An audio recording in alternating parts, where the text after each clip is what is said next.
Welcome to Around the Writer's Table, a podcast focusing on the crossroads of creativity, craft, and conscious living for writers of all ages and backgrounds. Your hosts are Gina, Melody, and Kimbu, three close friends and women of a certain age who bring to the table their eclectic backgrounds and unique perspectives on the trials, tribulations, and the joys of writing. So pull up a chair and get comfortable here around the writer's table.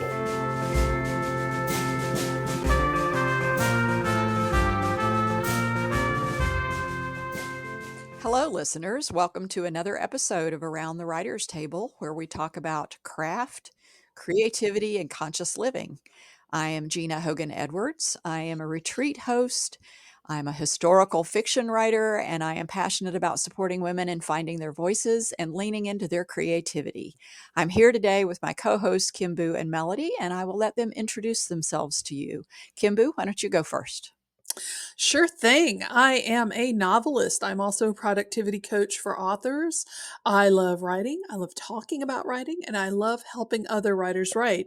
And recently, I've launched the 1 Million Words Club, a membership community for writers with positive accountability and encouragement and motivation in a group setting by writers for writers. It's a lot of fun. I hope people come join us there. So that's me. Yeah, I've been dipping into that myself, and it's been a lot of fun and met some other great writers. Thank you, Kimbu. Sure Melody. thing.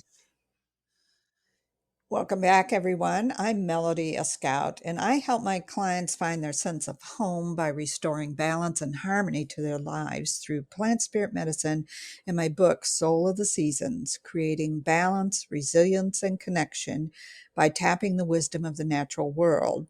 My book is available at most online book retail stores, and you can check out my blog posts at souloftheseasons.com. That's soul-of-the-seasons.com, because I like to make life difficult.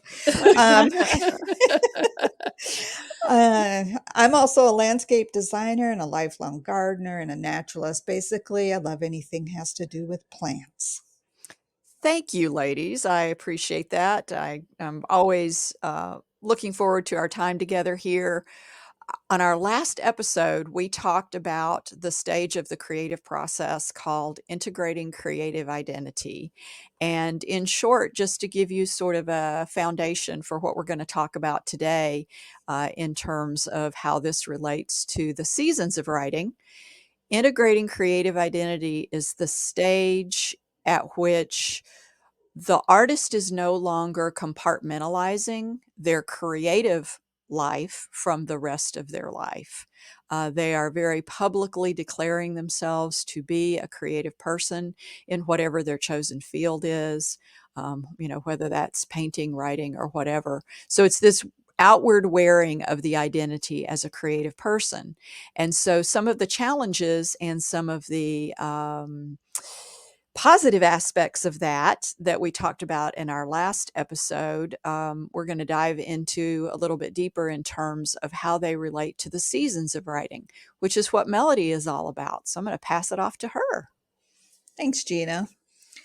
Well, we mentioned in the last episode about the most direct connection for the seasons in this topic of integrating your creative identity with the season of fall. Not only is this the season in our creative writing process, which we talked to about in past episodes, we're going to put links of those in the show notes, where we talked about fall and the writing process. It's about dividing what's precious from what's no longer useful. This is a stage where critiquing happens.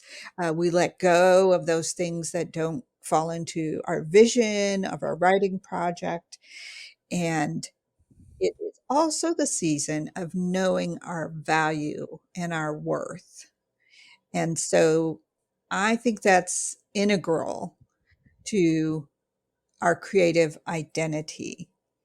It's being grounded in our talents, both inner and outer, and our personal qualities. It's about appreciating and valuing who and what we are and what we do. And we talked about this uh, part of the creativity cycle as in terms of writing, but honestly, I believe we are creative beings by nature. I've had a family member admit to me, I don't have a creative bone in my body. Mm. And I'm like, really? You're a teacher. You teach home ec about all this creative arts, creative home arts. And she helped her husband manage a large farm and worked with the workers. I like, how can you do that and not use your creativity? But some people don't think of that in terms, they think Mhm. specifically, I an artist or a writer or That's such a good something point. Yeah. specific, but we Mhm. are all creative beings. So how we work with this creative identity actually comes into all the seasons. In spring, our vision of our work and who we are is the natural expression of our creative identity. In summer, how we carry out this vision, we do it with passion, warmth, and creativity. In harvest, this is when we savor our work and not only what we have done, but who we are and who we have become. In the season of winter, this is where our creative ideas and our identity is born and reborn again. Mm. So we've talked about these seasons before. Be sure and go back and listen to each of them again, just kind of get some specific perspective on each of the seasons of the writing process, but they're all involved in the creative process. So there's no getting around it. And I am interested, I want to open this discussion up and about the idea of creativity. And we talked, Gina asked some really good questions about when we claimed our creative expression publicly. Mhm. And that was a really good discussion. So listen to our previous episode because We've got so many great discussions we on our previous do. episode. We do. But I want to know about when we claimed that our creativity internally. And so I'd like to ask each of my co hosts, when did someone first tell you that you were creative or something that you did was creative? And then, if you remember, what was your response, both inner and outer? Let's start with you, Gina. Do you remember that first time somebody said, wow, You that was know, I creative? I don't know if I can pinpoint, like, someone saying the words to me like, "You're really creative," or "You're a really good writer," but there are 2 things that come to mind. One is that when I was very young, I loved to draw. And I'm old enough to remember the printed TV guide that we used to get through the mail, and Oh, yeah. they always had these great inserts about, "Oh, if you want to be an artist," so Mm. they were these art school Yeah. inserts, and there was always a little, probably 2 by 2 drawing that they wanted you to, draw it, see how well you draw it, put it in the mail to them, and then they would evaluate it and determine whether you were eligible to go to this art school or not. And so I always loved to take those drawings and mimic them, or to take a photograph and try to create. I was always into pencil drawing, create pencil drawing out of a photograph. And I remember my dad has always been a big baseball fan, and I can't remember who the baseball player was, but he was on the front of some magazine, and I decided that I was going to draw this baseball player off of that photograph. And I did that. And then I showed it to my dad, and he was like, "That's really good, but I wonder what you could draw from your own imagination." And Ooh. so that was the first time that I think I realized that that was okay for me to do to practice, but that if I wanted to be a real artist, that I needed to find my own, I didn't have the words, my own voice or my own Right. style. I didn't Mhm. have that sort of language at that age to understand, but I just had this internal feeling of, "Oh, that's not really mine, and Mhm. I need to do something that's mine." And at that age, that, like, preteen age, I think I was, already in my head about being too aware of what other people thought, and so I think I was afraid to experiment and to be in that learning stage like you can so easily be in when you're 5 and 6 and 7 and you draw, a mess and you don't care what people think about it because you were just expressing yourself. Mm. And so I really didn't I've dabbled in drawing since then, but I haven't really done a whole lot with it. Um, but the other thing that comes to mind is that just the other day, Kimbu and I were talking about a title for something that she was doing, and she said, "You're always so good at coming up with titles for things." And Mm. so there are these certain elements of things that I've always felt like related to writing that I've been good at. But I told her, I said, "Yeah, I could do that for other people, but I'm not really good at doing it for myself." The curse. Yeah, Yes, yeah, yeah, yeah. exactly. Well, I have to say, I've seen some of your drawings, Gina, and you are a good artist. She really is. I was listening to this story and I'm like, I've seen your work, your drawings, and they are really just fantastic. Like, you've got an artist eye, no doubt about it. Thank you. That feels weird to hear. Thank you. Weird is not bad. Yeah, right. So I'll this take part it. is about How's that? owning your Yes, like. exactly. I accept that. Thank you very much. You're very welcome. And I think um, we can talk about this a little more when Kimo gives her response, but I think other artistic venues are really helpful when we Mhm, get into stuck spaces with mhm. our writing, because we need to have some creativity expressed. If we can't do it in words, there are other ways to do it. Absolutely. Mhm, Yep, yep. mhm. So, Kimbo, when did someone tell you that you remember the first time that you were creative or something that you did was creative? This is episode 37, y'all. I'm just going to let you take a guess. Who do you think? Come on, somebody guess. Mom? Mom.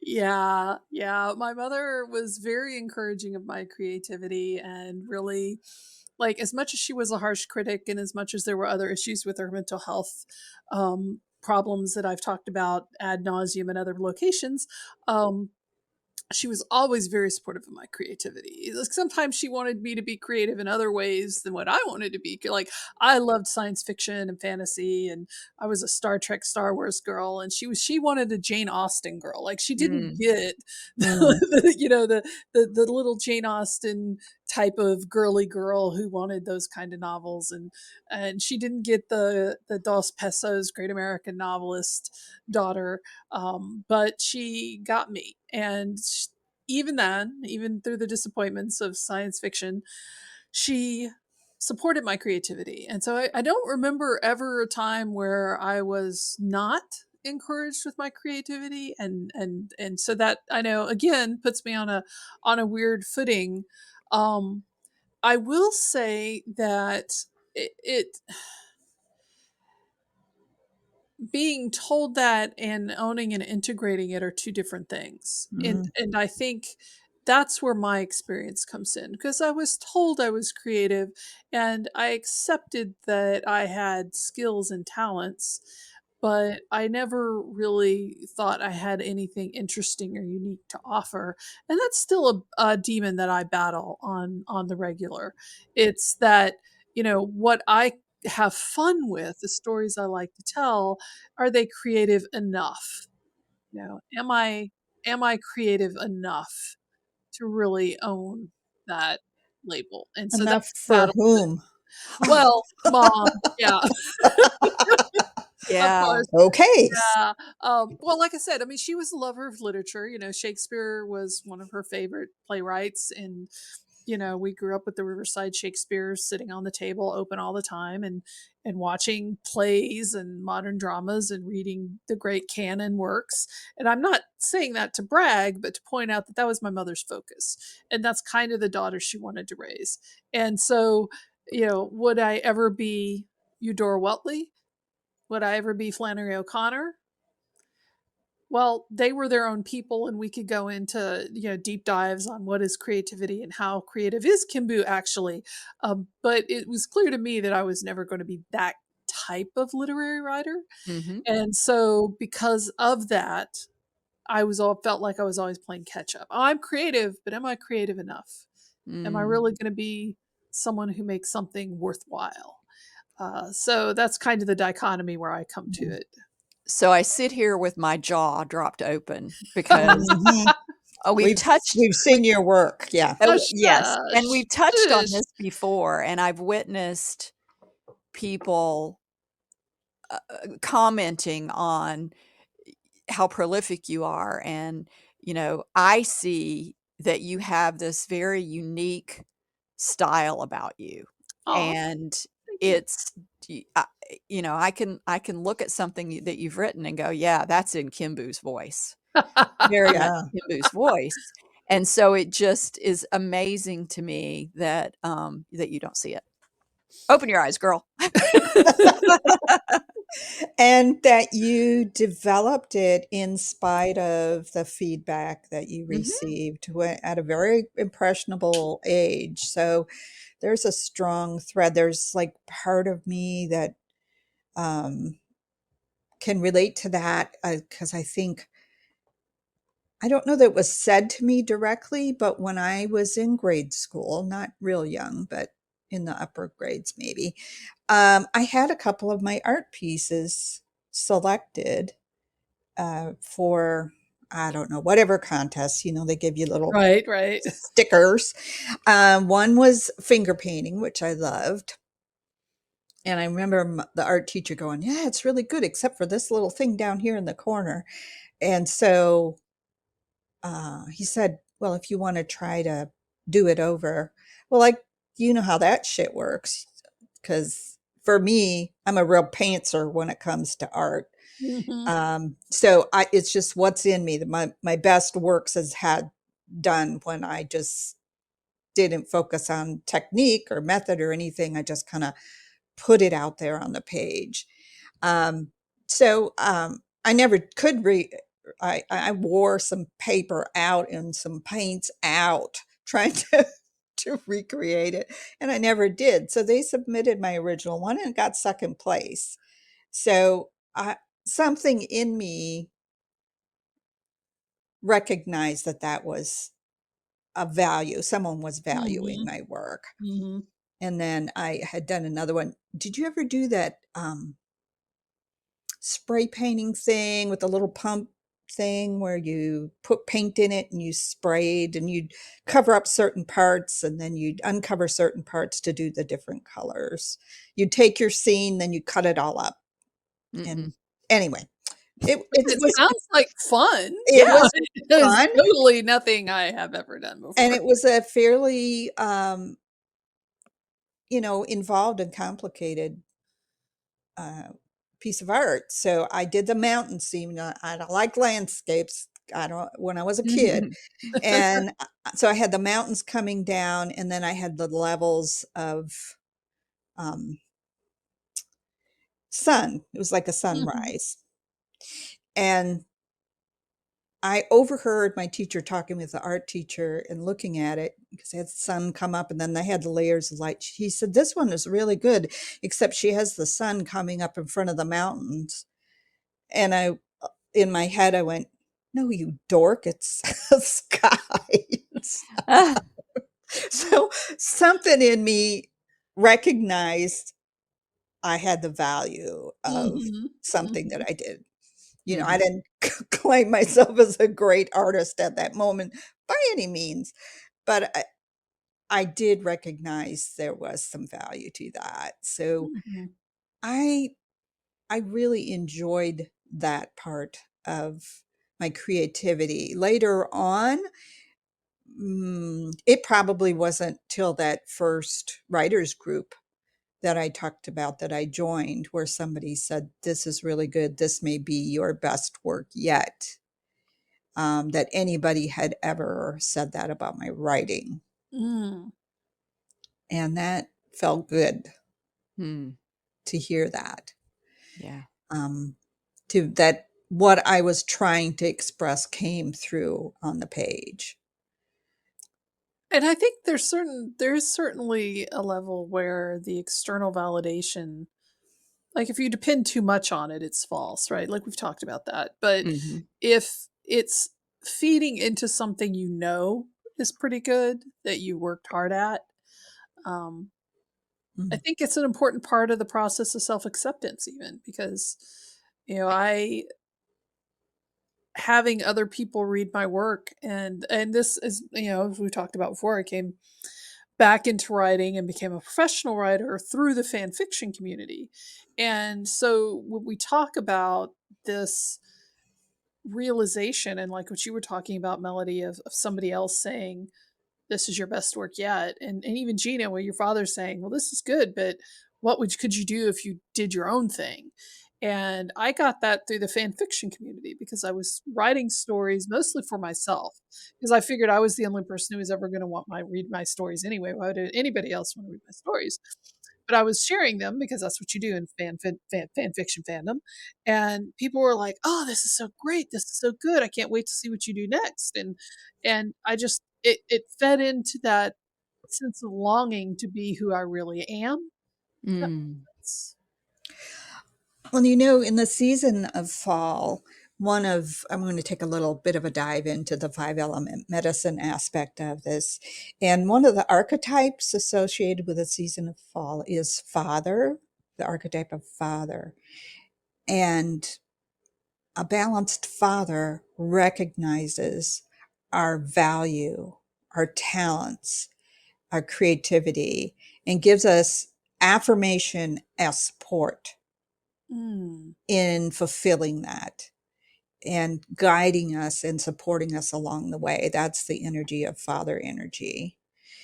And so it makes complete sense, that it's a basic human response to want to have recognition for your efforts. I don't, yes, you can sure. get off Yeah. balance and all egotistical about it, but it's a basic human response because why else do we express ourselves if there's no one to receive it? Mm. Mhm. And That's many times, so yeah. much part of my whole rebirth, re-identification as a storyteller is, Mm, yeah, I love telling stories. And for some people, some people, the Emily Dickinson route is fine. They just want to tell their stories and just keep it in a little book and never share it. But for me, I want to tell people stories. I want to share my stories. I want to give something of the joy I feel in writing them to people. So yeah, yeah, absolutely. I think that's an important part. And kind of like what you were getting at though, sometimes it gets out of whack, the egotistical side of it. And a lot of times in our society, man, being proud of yourself is just not allowed. It's just you're not supposed Mhm. to be proud of yourself. You're full of yourself. Why are you talking about yourself mm, like you're anything special? You ain't yep. that special. It's like, what? Come on. Yeah. Well, Sometimes confidence is misinterpreted as ego, Yeah, yeah. especially with women. Mm, especially with women. Yeah. mhm, Kind of mhm. circling Men, back to what you were talking about, Kimbu, about, your mother's expectations. You know, I really commend you. I think most people in that situation would have conformed. They would have equivocated to what the expectations were mhm. rather than, boldly going out on their own. And I'm curious if you have any sense of what it was within you that gave you the permission to do that? Well, that's a very interesting question I've never considered before.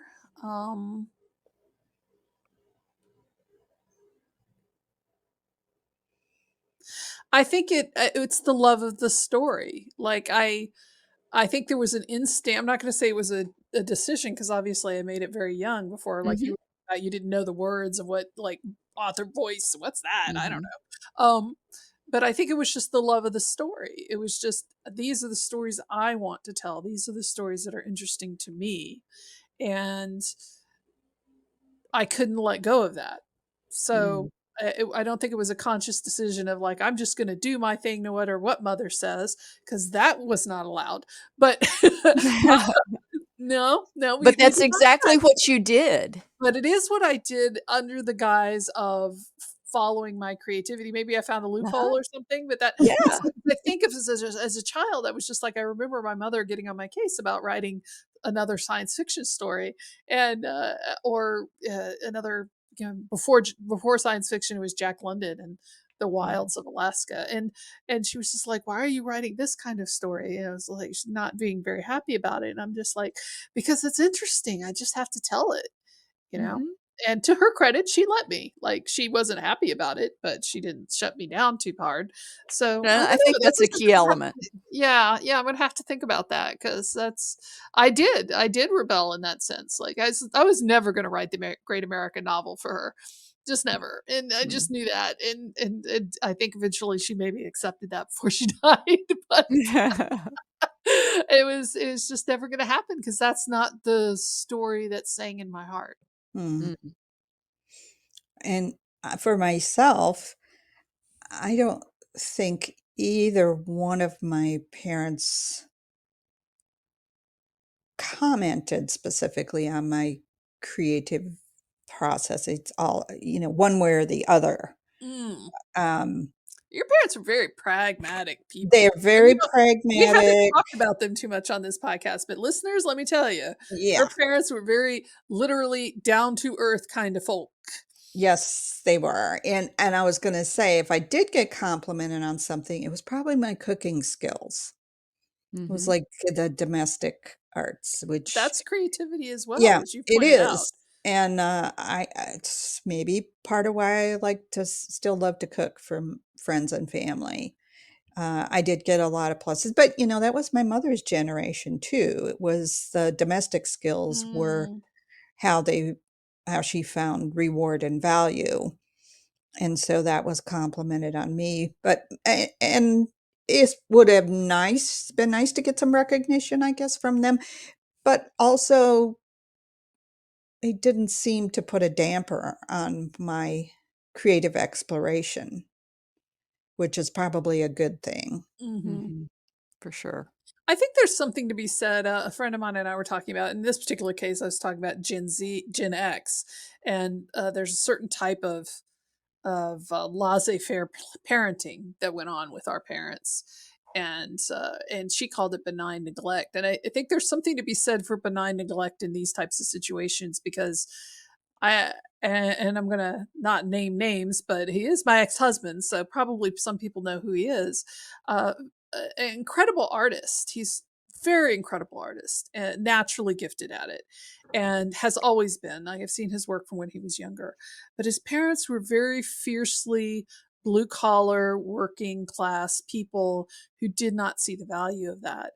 And I think if there'd just been a little bit more benign neglect, Mm, might have pursued that, but instead they crushed it. They purposely crushed it. And I think when Mhm. we're talking, Melody, you and I, and Gina, you as well, you had a little bit more of a supporting father in your creativity endeavors, Gina. But, uh, you know, our parents didn't crush the things we were genuinely interested in. And I think maybe that's a crucial part of the story. For sure. And I think that has fed into I can't tell you how many writers I've worked with that couldn't say the words, "I am a writer." mm, Mm, That wow. they yeah, it's been really fascinating for me to see, even though they were doing the work of being a writer, even though they were getting the writing down on the page, and Mhm. many of them went on to publish their books. And at some point, I've seen some of them go, I didn't used to be able to say that I was a writer, but now I can claim that, and they can hold that book in their hands. And maybe they are the kind of people that needed that, tangible Mhm. thing. Right. But something that I always like to encourage them to do if they're unable to say those words, I am a writer, is to just say, and this relates to what you were talking about, Kimbu, about just the love of the story being your driving force. If you can't say I am a writer, most of them could say, I have a story to tell. Ah, I have a Yeah. story to tell. I And love that's that. the first step toward being able to Mhm. say, I am a writer. Mm. Mm. And storytellers need an audience. Hmm. And a lot of the indigenous peoples, the art of storytelling, it really was an art. Mhm. And the need for stories was very great.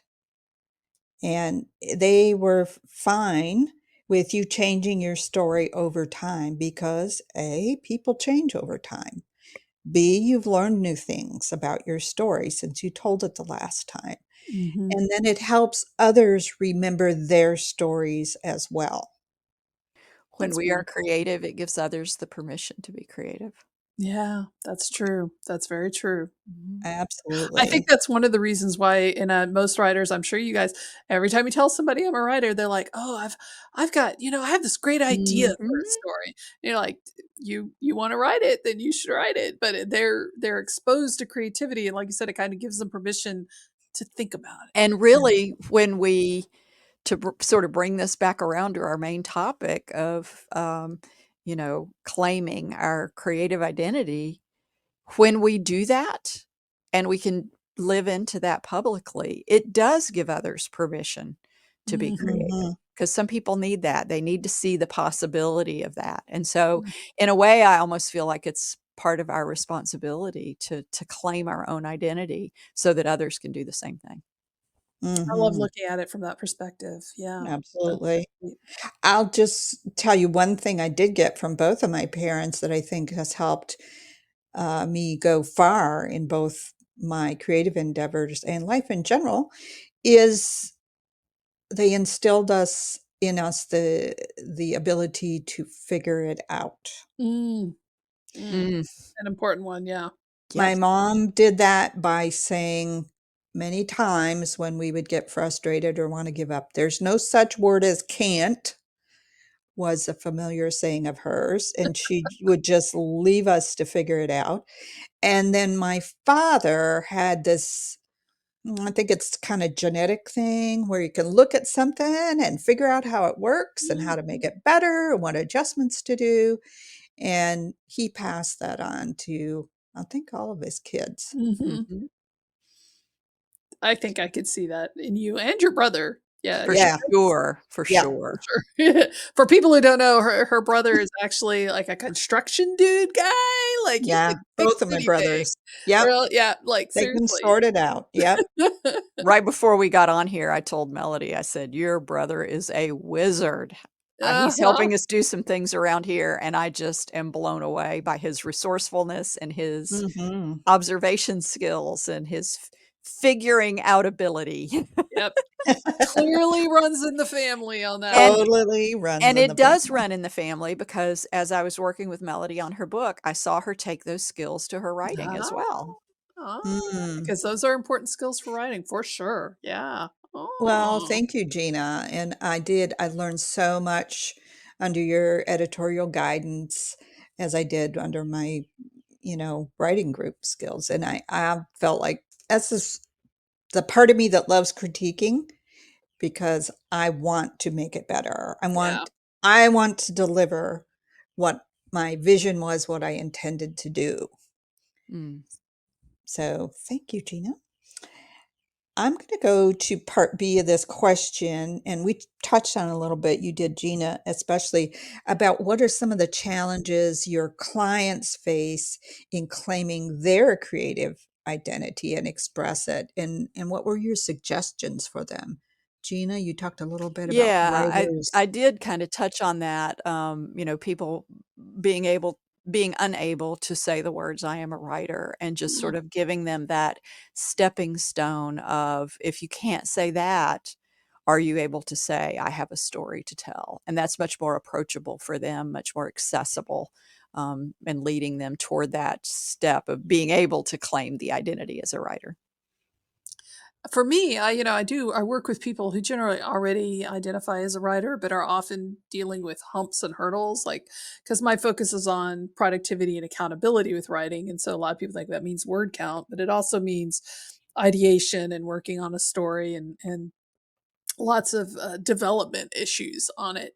So, uh, the one thing that I've seen for a lot of my clients is that they feel like if they're not actively producing something, then that affects their identity as a writer. Mm, And so I spend a lot of time pulling back from how many words today you've written, and rather trying to reframe it as, well, what have you, what have you been considering? What have you accomplished? And, what have you put together? What are the ideas that you've come up with?